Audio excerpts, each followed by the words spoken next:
Hello again, Tom from Every Step Physics, EveryStepCalculus.com. The greatest programs in the world. I'm the only one that does it. Not the only one that can do it, but I'm the only one that does it that I know about. Physics to get to my main menu. Actually, we're going to do this physics problem here regarding planets. So that's the first thing we look at it in my menu is planets. We're going to use Kepler's third law. And let's do it. Physics to get to my main menu. I've already scrolled down here to save time, but notice all these things here. You'd use this cloverleaf cursor here in your titanium to scroll.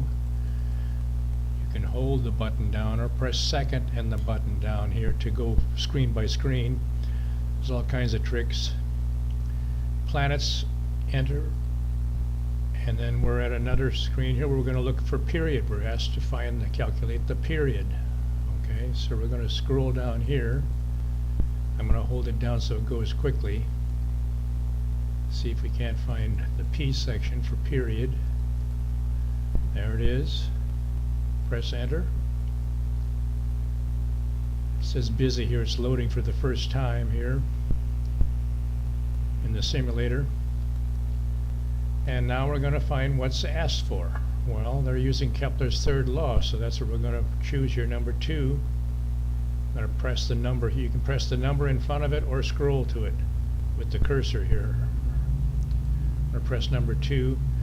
And then what do they give you here? They give you the radius. Now you have to kind of know that this is 37 million miles and that's a radius.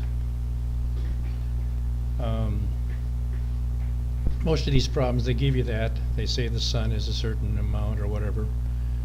But we're going to choose radius.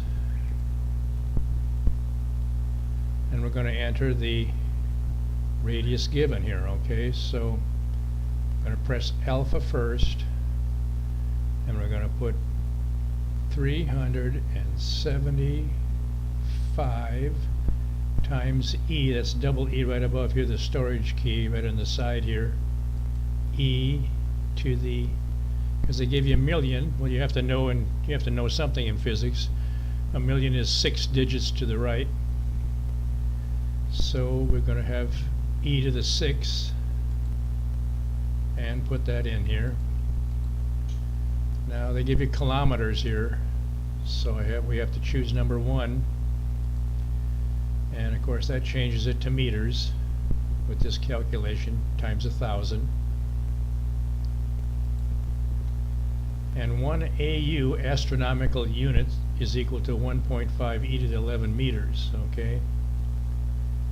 And so we're going to take this 375 e to the 11 and divide it by the AU units to get the solution, which is 2.5 AU units. Okay? So now we use Kepler's third law, which is T squared divided by astronomical units cubed, and it equals a constant also.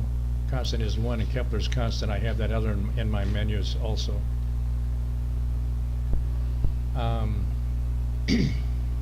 So in other words, another section of my menu, the first menu, you can find in planets Kepler's calculations for the constant, in case you go to MIT and you're asked to do something that deep. But anyways, here's the formula. Write that on your paper. And the orbital period then is the square root of 1, the constant, times 2.5 astronomical units cubed. Turns out to be 4 years. Okay? I give it to you for days here in case you need that. So that's the period they're asking for. You got an A on this problem. And move on to something else.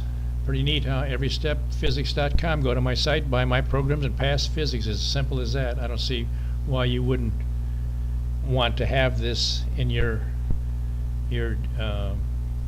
book bag. Throw away your books, calculus books. Throw away your notes from your teacher's class. And here's all the notes you ever need right in your titanium, okay? Hey, good luck in your class. Have a good one.